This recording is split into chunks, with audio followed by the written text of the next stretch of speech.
Good morning, everyone. Thank you for joining us for February's edition of Health Bytes with Region 3. We are so pleased to welcome this month's speaker, Dr. Lauren Hayes. Lauren Hayes, Ph.D., is an associate professor of instructional technology at the University of Central Missouri, where she teaches classes in educational technology and library science. Previously, she worked as an instruction librarian. Her professional interests include digital literacy and information literacy. In today's Health Bytes, our speaker will give a presentation on generative AI in health sciences libraries. What to do now? Thank you for being our guest speaker this morning, and I'll turn everything over to you, Dr. Hayes. Thank you, Bailey, for the introduction, and thank you everyone for being here this morning. I see there's quite a few of you. My plan is to share my presentation. I'm going to turn off my video because I have some notes over here to the side, and I think it'll just be easier for me to look over to the side and you to focus on the slides. But I do want to say before I share my slides that if you have questions, which I expect there will be questions and comments, to please ask those as we move throughout the presentation. I will do my best, along with the help of the colleagues here, to answer those questions as they come in. But I will also say that we'll plan to leave at least 10 minutes at the end for questions to hopefully make this as applicable to all of you as possible. So with that, just give me a second here to share my screen and get this going. So yes, what we are here to talk about today is generative AI in libraries, what to do now. I suspect many of you have already been testing out generative AI tools like ChatGPT, and I am curious about how you feel about your level of expertise. So if you could just maybe put in the chat, I feel really comfortable with it. I have lots of questions. I'm uncomfortable with it, kind of where you are. Just to kind of get a good feel for who we are as a group today. Good. I see some people just beginning, people experience, so a lot of different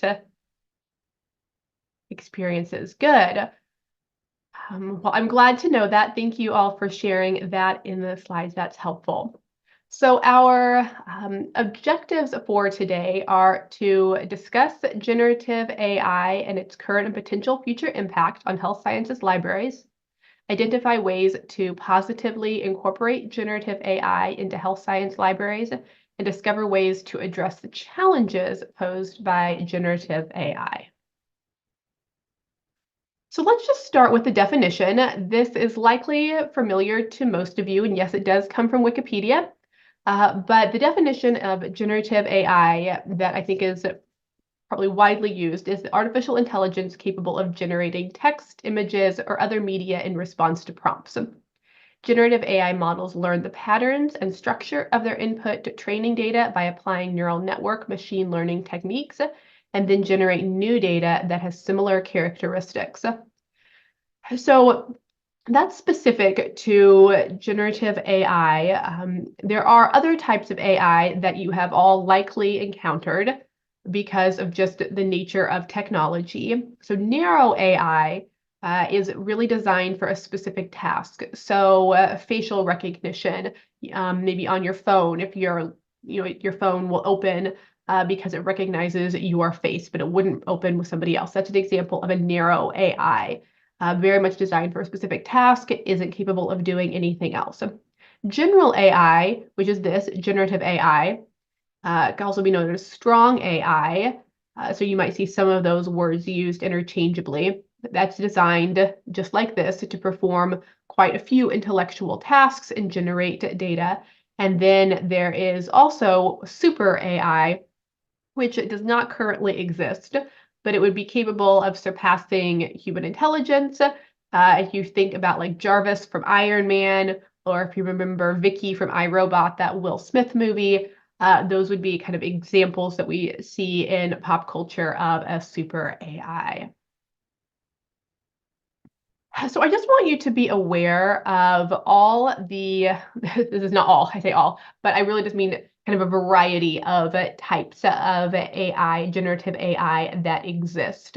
There are, ChatGPT, Google Bard, Copilot, which from Bing, Microsoft, that's not even on this list, but those are kind of more when we think of generative AI, those are what we're thinking of.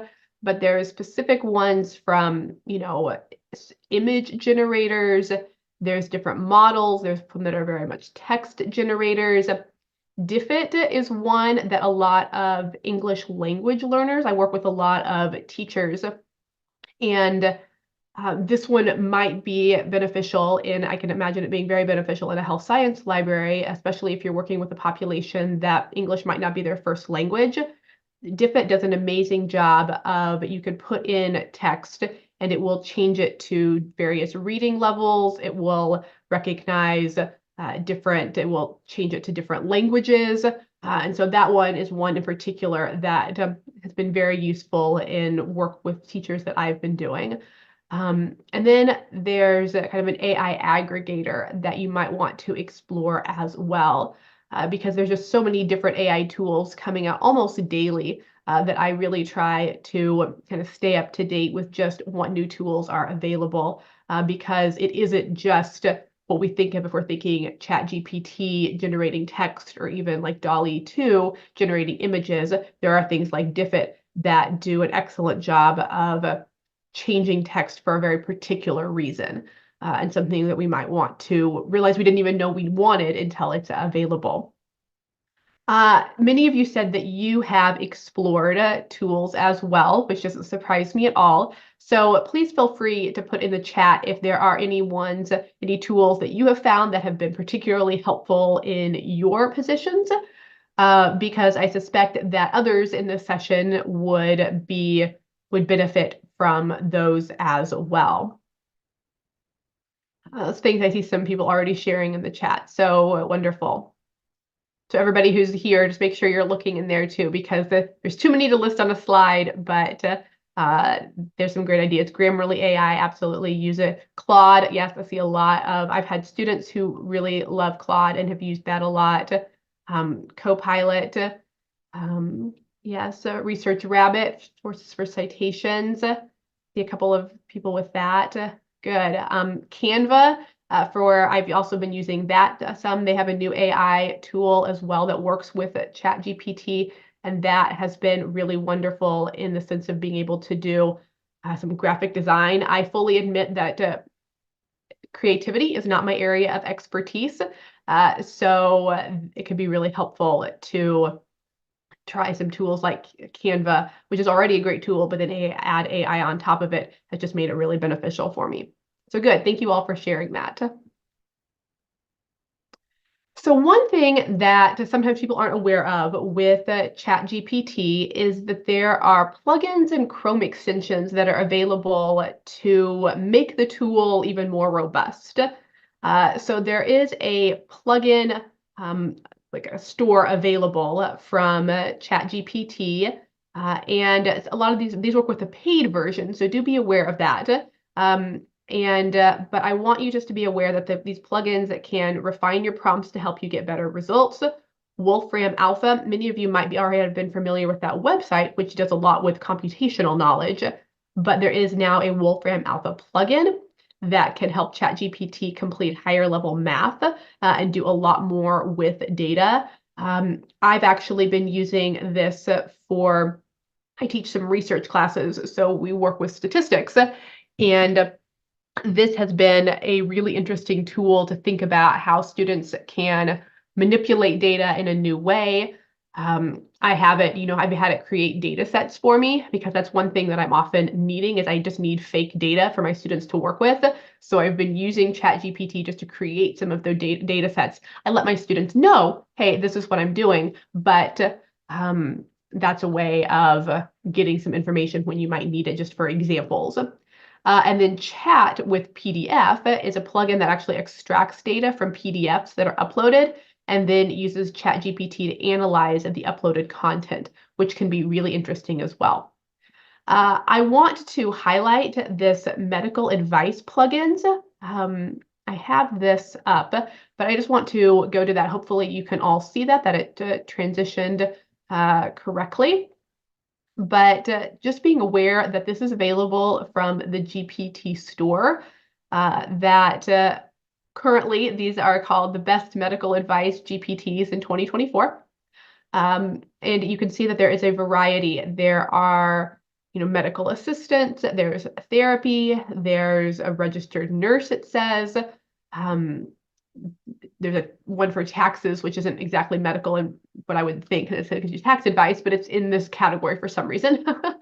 But the health assistants, um, just being aware that these tools exist could be beneficial because I mean, I've certainly been guilty of trying to diagnose myself when I'm sick with the internet. These tools are now available as well, and people can have access to them. So as you're thinking of working with, patrons in your health science library, just being aware that these tools exist and people might be coming in with information from them can just be something to be aware of.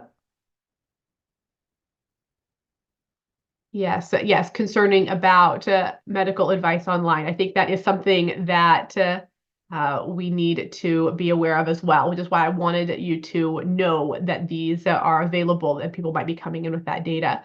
I see a question come in. Are the ChatGPT plugins available in the free version or just the paid version? Last I checked, it was just the paid version. I feel like every time I say something, though, something changes like the day prior. So I'm always hesitant to say anything too definitively with that generative AI because of the changing landscape. But last I checked, yes, these were just with the paid versions. And the paid version, it's again, last I checked, was about $20 a month. And I found in just conversations I've been having with people that more and more people are actually paying for that.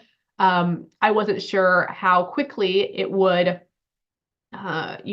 become a common practice for people to pay for the version of ChatGPT. The free version, you're on 3.5, but the paid version, it's 4. But more and more people that I talk to are, and it really is just that much better. That I've, from my own use and from other people that I've talked to, it's pretty much a good consensus. And even people that I read have all consensus is that it really is that much better. So I do think more and more people are going to be paying for it in the future. There's a comment here about, I wonder if any of them cite sources for their patient education information or diagnoses processes. Yeah, that's a good question that you have to look into each one individually to see how they do it. But with everything, and part of it with all of generative AI is that we don't always know, or we don't know, what training data has been input into the system. So we don't know what has been included and what's been left out.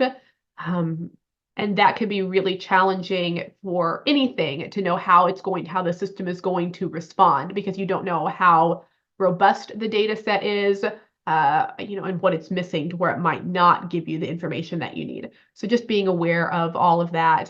These are big questions with generative AI in general.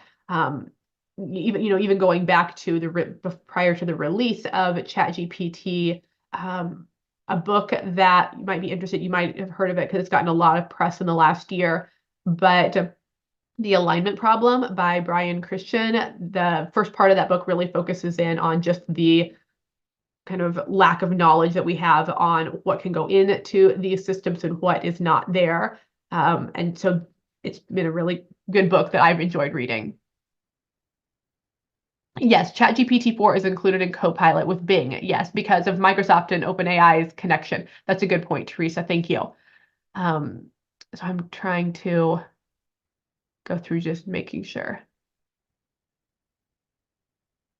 That's a good question. I don't have an answer for that. Has anyone established enterprise wide access to a paid version of a large language model LLM?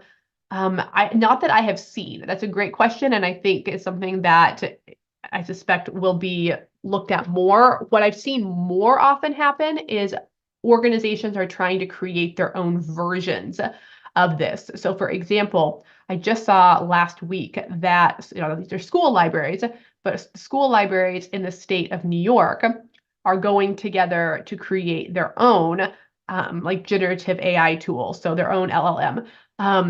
It was pretty new, but there's a press release about it. So that's what I'm seeing more of, that people are taking like ChatGPT and that language model and then building things kind of on top of it. It's been more of what I've been seeing than kind of enterprise-wide access, but I do think that will likely be coming. Relatedly, tools like GitHub has something that they also call like Copilot for coding. I see more coders using something like that. And organizations encouraging that type of use. So I think, again, you're on the right track that more companies are going to be looking at how they can get access to these tools in a large way. I'm aware of the time, and I know there are some other questions, so I want to kind of move on from here, but keep these questions in mind and keep them asking. The book, again, was The Alignment Problem by Brian Christian, and maybe somebody can put that in the chat. So let me just switch back to the slides here.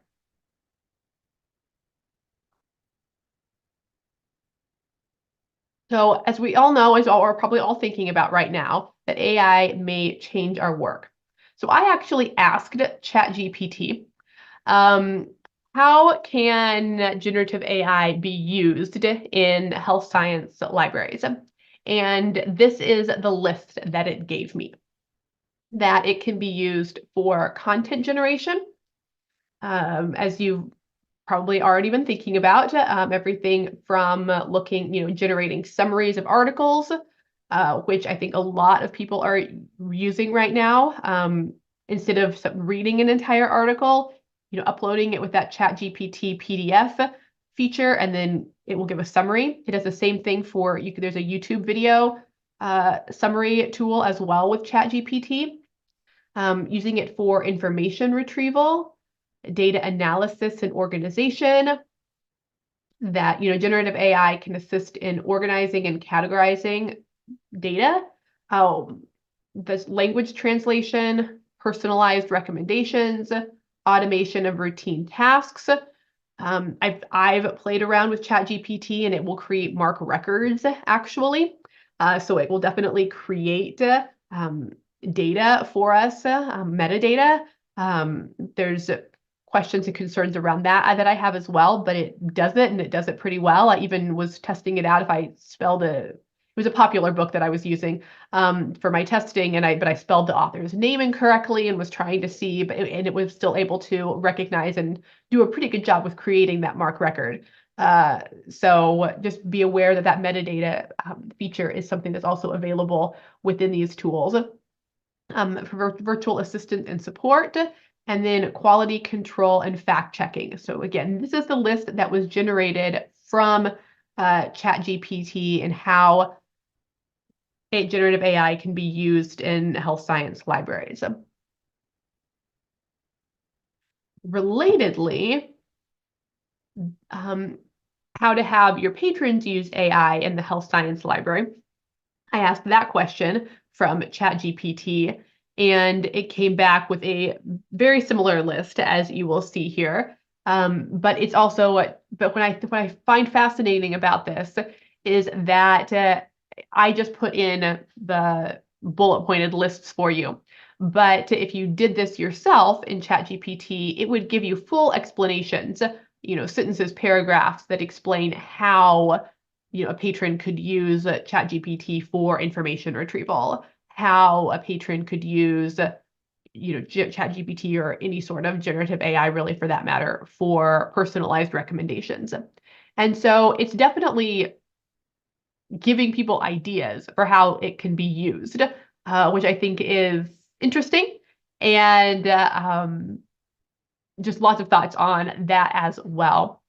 I want to just pause here and just see, I see some questions coming in, and I just want to make sure I'm answering those as best as I can. The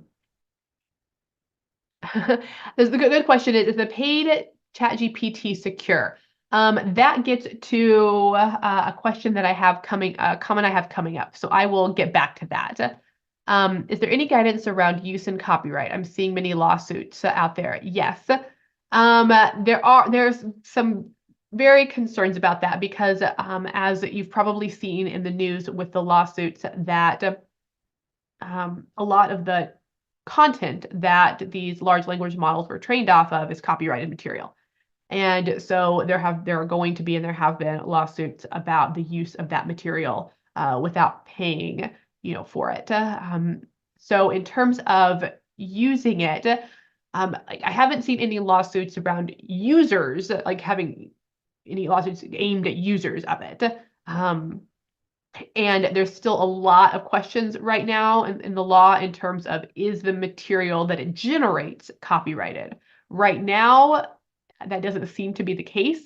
But again, as I said earlier, I hate to say anything too definitively because things keep changing. So I suspect that will be something that becomes worked out in the law over time. I see those two questions. And then, okay, so sorry, let me go back here. Okay, so I'm going to come back and answer some of these questions and then go to more. So some other ways to use AI that just I have been using it. I already mentioned with the routine tasks, and that was something that ChatGPT came up with on its own. But things like creating metadata, like I was testing it out yesterday actually, and I wanted to see. I didn't use it for this because I wasn't sure about the ethics, but I was writing a recommendation letter. And I wanted to see how the recommendation letter would come out in ChatGPT. And it actually wrote a really kind of beautiful recommendation letter that I could have pulled off if I felt that that was appropriate. And I will admit that it gave me some ideas about things that I could potentially say if I felt they aligned well with the person that I was writing the recommendation letter for. But just so things like that, I know from research that I've done that things like recommendation letters, resumes, cover letters are being written with ChatGPT. Even as early as a year ago, that was happening because I did some research and some surveys with individuals last spring, and that's what we were finding. So I mentioned that data analysis. This has been something that I found really interesting, but can also lead to some concerns about uploading data because I don't think it is, as somebody asked earlier, fully secure. And so there's been research, and I have a slide coming up on this about it not being, HIPAA compliant, FERPA. It doesn't. That can be a concern when you're thinking about uploading data. So just be aware of what data you might be uploading and if there would be any concerns around that. It can be beneficial for accessibility, as we've talked about. One thing that I have really liked about it, though, is using it as an idea generator. I mentioned that creativity is not, I don't feel like, my area of expertise at all. And so using it for things like Canva, but sometimes when if I'm needing to do something on like a social media post for work, or I'm trying to come up with ideas for even like something to do in class, or a way of putting a display together, it will give me great ideas for things like that. And I also use it frequently to generate examples that I want to use and case studies that I would like to use. I always tell my students that when I've created that case study with ChatGPT, I just feel like I should be transparent with that. But they haven't ever been concerned or surprised that I might be doing that. And so those are just some ways that I've been using it. So let's move to some of the challenges. Again, wanting to be aware of the time and know that there are questions that we want to get to. But these challenges are likely not to surprise you, but the bias is one of the big ones that is very important and very concerning.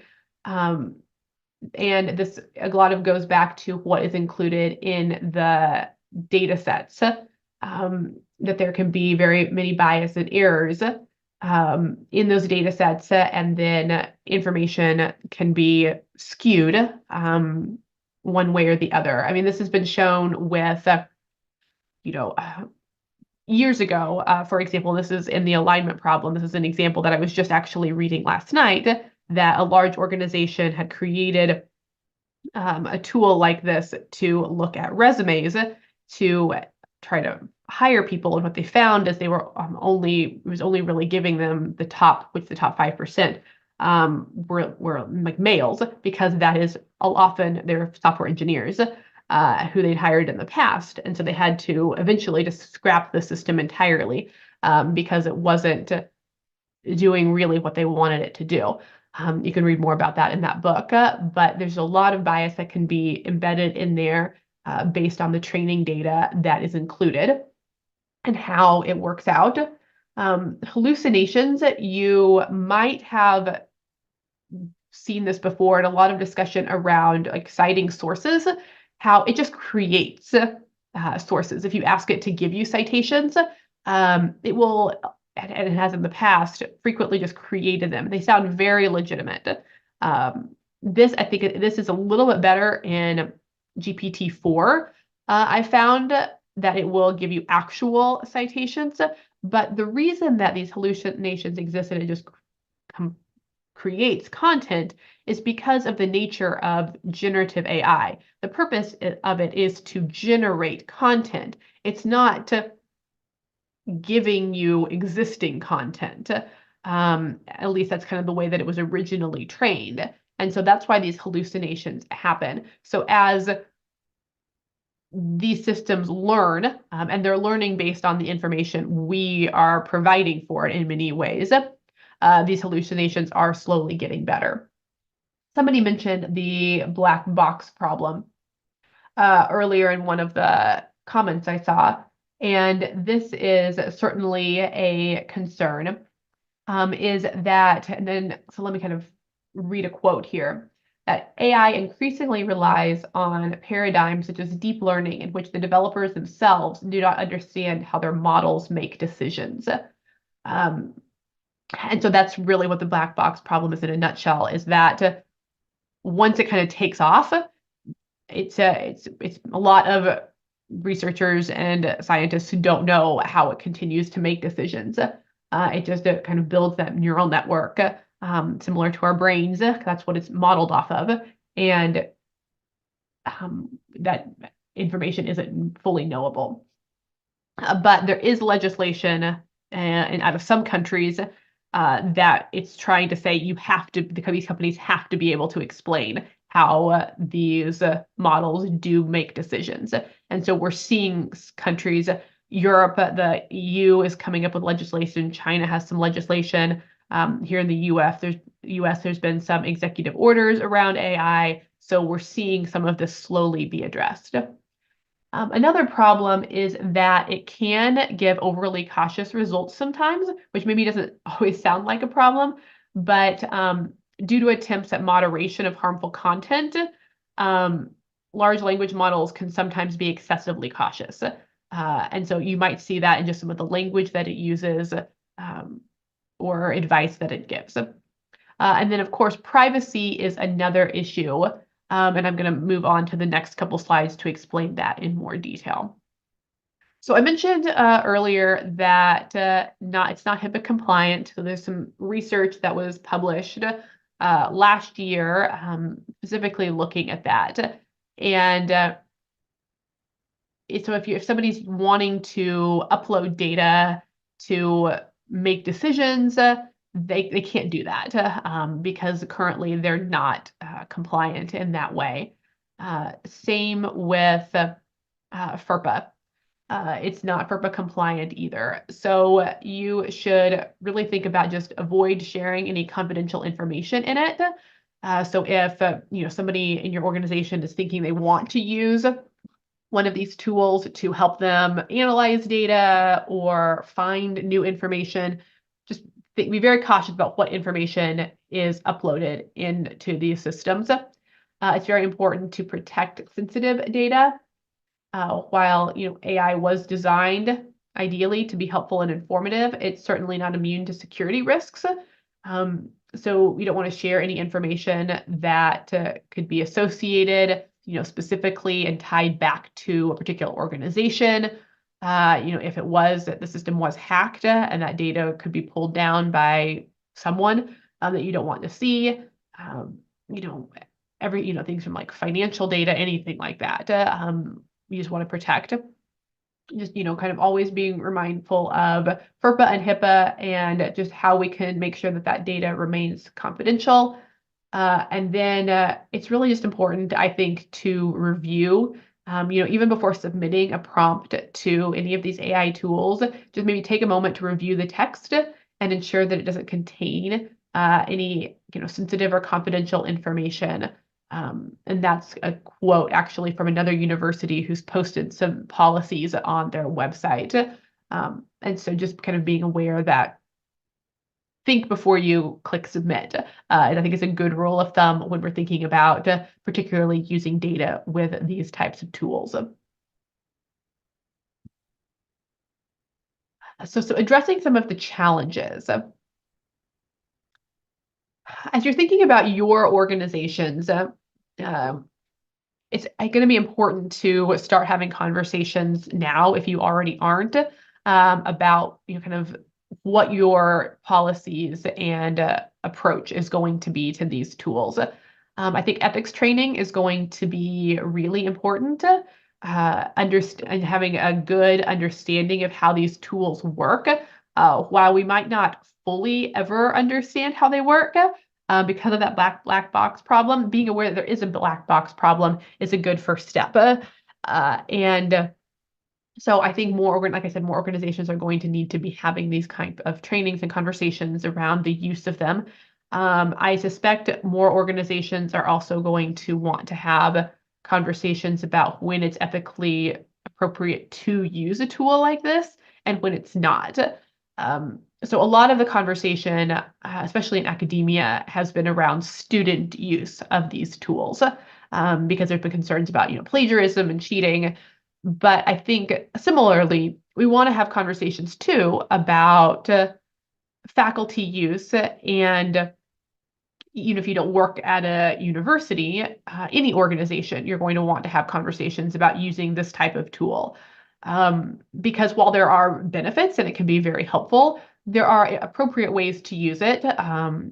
I think using it for example case studies is one way. As I mentioned earlier, I always am transparent that I created this case study with ChatGPT, but there are going to be other ways that are maybe not appropriate. And so figuring out those lines as an organization is going to be important. I think it's going to be important to have continued education around this as these tools change and become even more robust, just staying current. Being transparent, this is really important for me because I think it's a good model for everyone that we work with. But if we work with a student group, health sciences students in particular, modeling that transparency of use when was something created with ChatGPT or other tool, just like we would cite our sources, citing and letting people know how to cite these is going to be useful as well. Develop policies around them. I think I'm seeing more organizations create some of these policies. I have some policies that I'm going to show you as an examples coming up. And then just having community engagement around it, I think is going to be beneficial as well. So when we can think about mitigating the drawbacks, just making sure that there's continued human oversight of the use, that there are compliance standards that adhere to legal and regulatory, frameworks, and continual education, as I already mentioned, just the user education and awareness. So I mentioned that there's a policy. So this policy comes from the NYU Health Science Library. You can find it online. I found it online, but just some AI statements in particular about how they're addressing this. I suspect more and more libraries are going to be coming up with similar statements. These statements very well might change in the next 6 months, just like statements in my syllabi have changed in the last year about AI. But keeping them current is going to be important as well. So if your library doesn't have a statement or hasn't fully decided on what direction you want to go with them, do some searching online. You'll be able to find some good examples. Okay, so I want to leave some time for questions before I turn it back over to the colleagues here. So I see there's a lot in the chat and there are some questions. So let me move back. And while I answer these, I'm going to turn my video back on just so you can see that I am a real person. Okay, so just starting at the top, are there any interesting or concerning anti-AI tools that you have come across? So for example, Nightshade is being used by artists to embed metadata on their online artwork that effectively corrupts an AI training set to dissuade scraping the artwork. That's a great question. And I don't know that I have seen any that are any better than what you just give the example for. Um, I think we're going to be seeing more of that as more people realize that this is a concern. The art community, I think, has just been maybe a little bit ahead of us in like maybe the general population. By us, I mean the general population in this area, because there have been some art shows that have been won by AI created work. And also, if you remember the writer's strike in Hollywood, there was a good portion of that. Not there were a lot of other things that they were looking at, but one of the issues around the strike was around the use of AI for content generation. And those writers wanted protection to know that their jobs were going to exist or continue to exist. So I think the art community has just maybe a little bit ahead of us. Like I said, us being the general population. So good question. Thank you, though. How could generative AI be reliably used for fact-checking approaches or a specific tool? I've heard that some tools hallucinate sources and sometimes give very inaccurate information. Yes, that is, the hallucination is exactly right. These tools are getting better. But just like even when we do a Google search, we all do those now frequently, we have to double check. With Google searching, the idea of lateral searching has become very common when we're looking at to confirm the information from multiple sites.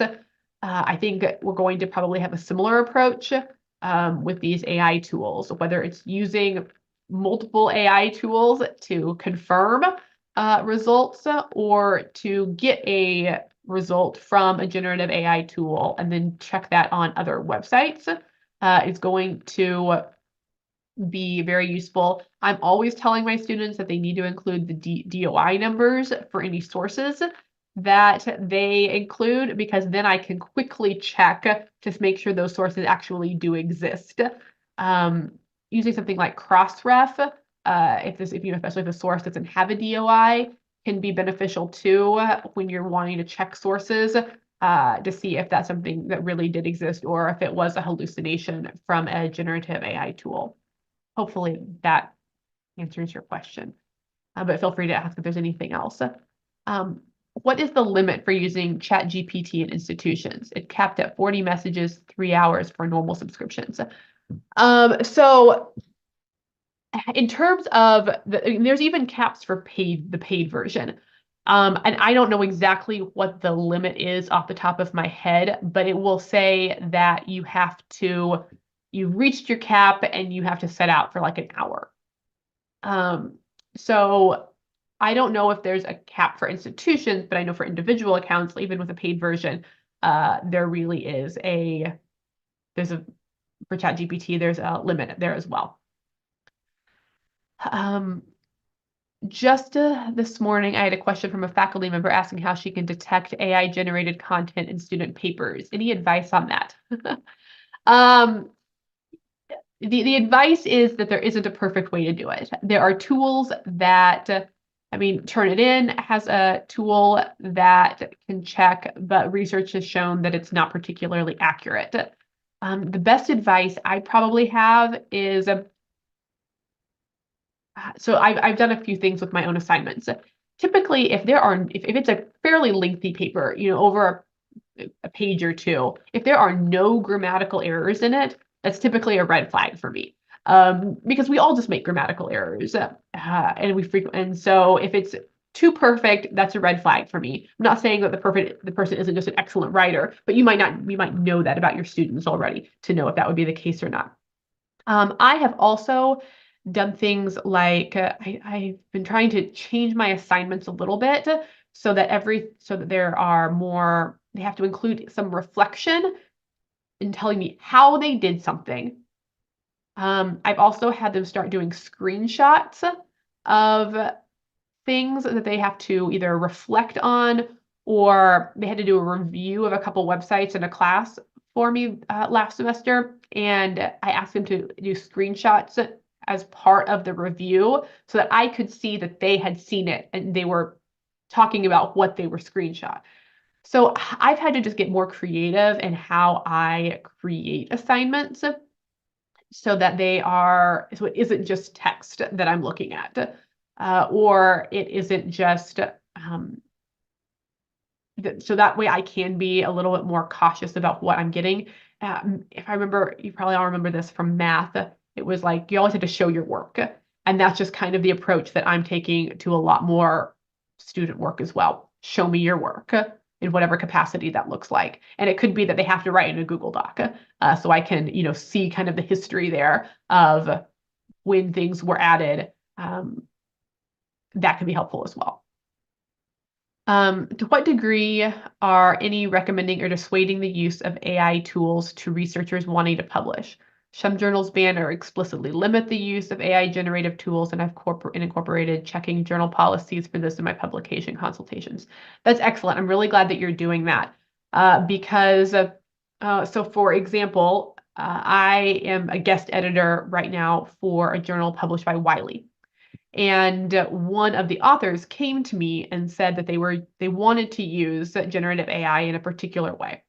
And so I went back to Wiley and asked what their policies were.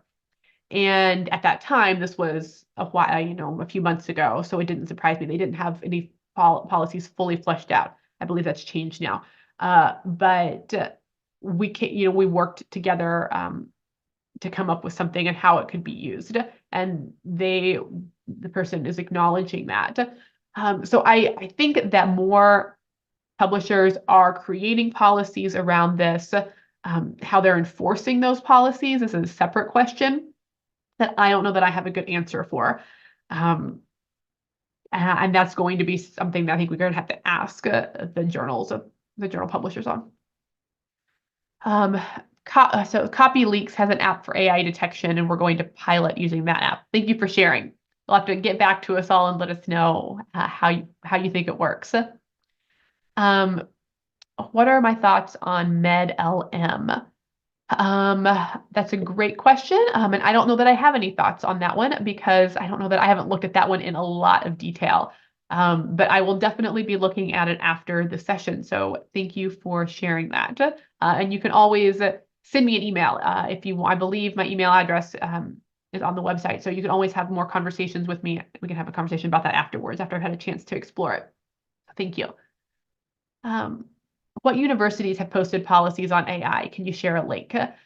Off the top of my head, I know quite a few universities have. I was just looking at the University of North Carolina, Chapel Hill. They have a pretty extensive policy for students in particular that address a lot of different things. They've done a really good job. I shared with you the NY Health Sciences Library. So NYU has policies. Illinois State, I think it's Illinois State University. Yes, they have out of their Center for Teaching and Learning, they have some policies. They were actually one of the really early universities to come out with policies over a year ago, and for their faculty on how to approach it. And so they've updated things since then. So that might be another one to look at. I don't know if I have the link off the moment, but if you just do a search for university AI policies, you'll find quite a few. And some individuals have started curating them. And so you might be able to find, I know Lance Eaton's Substack is something that I've been following too on AI. And I believe that he's shared some of the links to those as well there. I work at a hospital library. We recently offered a session on AI and research. One of the responses we got from director's leadership was, "Why is this a library issue concern?" Okay, that's okay. I was quite surprised, but maybe it's a valid question. What do you think? Have others received any pushback from managers, directors who might not understand the connection between AI and libraries? Thoughts on this? That's a really interesting thing. I have not seen that because I think libraries, we're about information landscapes, right? We work with a lot of different information areas, and generative AI is a new part of our information landscape. That would really probably be my response, and I have to think about how to articulate that in probably a more thorough way. But ultimately, what we're about in libraries is information and knowledge creation, and generative AI fits right within that scope. That doesn't mean that generative AI doesn't also address a lot of other areas at any hospital. And so I think it's going to have to become part of the education, but also the hospital library. Especially because, I mean, citing sources, finding research, all of that has to do with the hospital library. So it could be, and I don't want to, I could be incorrect here, of course, but it might be that the director's leadership weren't aware of all the things that it could do. I could be wrong, but that would be maybe one question I would have. Do you find that you turn to AI tools first, or do you use PubMed or Embase or other paid database? What is your typical process for using AI in your day? So no, when I need a journal article, I'm PubMed, Google Scholar, my library databases, that's where I turn to, just because of the hallucination issue with generative AI tools. I like I said, I really use AI for helping me be creative, helping me come up with examples. If I, like I said, if I need data sets, I'm using it. I've My job is a little probably maybe different in the sense that since I teach, especially since I'm teaching a lot of technology things, I'm constantly playing with things so that I can talk about it with my students. So I'm using it all the time for like, let me see what it would do for this letter, recommendation letter. That doesn't mean I actually use what it gave me, but I'm playing with it to figure out what it can do and how I can use it for other things, if that makes sense. I think we've got time for a couple more questions here, and then I know I need to turn it back over to everyone else. But is there a future for using generative AI tools for indexing, abstracting medical journal articles, such as using summary features? Can generative AI provide suggested reading lists for students wanting to learn more about specific subject tools in medicine? I suspect, yes, that generative AI tools are going to be used for indexing. It can already create metadata. We want that human oversight still, but I suspect we're going to be moving in that direction where it can do some of those things. I mean, it can already be used, to create computer science code. I think we're moving in that direction as well. I mentioned some of those tools where you can like upload a PDF so it can abstract medical, can create abstracts. Yes, I think that is likely something that a direction we're moving in. If that's a good thing or not, that's another conversation. But where I would hesitate at this exact moment is providing reading lists because of the hallucination issues. Test it out. Maybe that's something if you have access to like with Copilots, because it has access to GPT-4 with Bing, try that and see what it can give you with reading lists to see if it's giving you actual real material at this point, because it's been hit and miss from my experience. Do you know or have you worked with anyone using AI in systematic reviews? I've read a few articles on this and would like to hear any thoughts or ideas. I think that's a really interesting question, and I have seen a little bit about that. I haven't worked with anyone directly doing that, but that is a really interesting thing to think about because you wouldn't be uploading proprietary information since that information would already be published. So there'd probably be fewer ethical issues with that. It depends on, if the journal articles you had the data sets published as well. So if the data sets were published and available, then that would be, and publicly available, then that could be a way of using and creating systematic reviews that way. I think the question is, what data are you using? Are there FERPA or HIPAA concerns around it? And then I think that's the last question. The career column in Nature recently had an article by a researcher that published a paper, and the reviewers falsely accused her paper of being AI generated, and because of that, the paper was rejected. What do you suggest in that situation? How can you prove you didn't use AI? This is going to be a real issue, and this is really hard. I don't know that there's a great answer to this, but it's one reason why I think we're going to have we still need human oversight. If you all remember back a few years ago when there was a lot of like virtual proctoring happening, and there was a lot of concerns about how some companies were using AI tools for that proctoring, and it would flag somebody as doing something inappropriate and then like cancel the test on them. And so the company ended up going back to using humans for virtual proctoring. I think we're going to have to be using some things like thinking about that too, is how can we still keep human oversight, because there's going to be questions. But also it may come to the point where journals are going to ask for more drafts, or it might be that we come to a decision that some journals are like, as long as the data is real and the person, reviewed the data correctly, we might decide as a, academia that we're okay with the paper or maybe the content being at least somewhat generated by AI if the data is correct and the analyses are correct. I don't know. I think these are questions that we're going to have to ask and figure out policies around them and how best to handle it. I think it's still early. So I think I need to stop asking questions or stop answering questions, but that was the last one. So thank you all. Thank you so much, Dr. Hayes. I'm going to share my screen here just for a couple of things to wrap up. Excuse me. So thank you so much for that wonderful presentation. I think we can all see how interactive this was. We all have so much to learn, and really, especially about, AI and health sciences libraries. And we really appreciate you sharing your expertise with us. So thank you so much for being here today. And thank you to everyone who attended today, who asked questions, who participated. We really value everyone's interactions on this topic, because it's changing every day, like Dr. Hayes says, and we love that this was such a great conversation.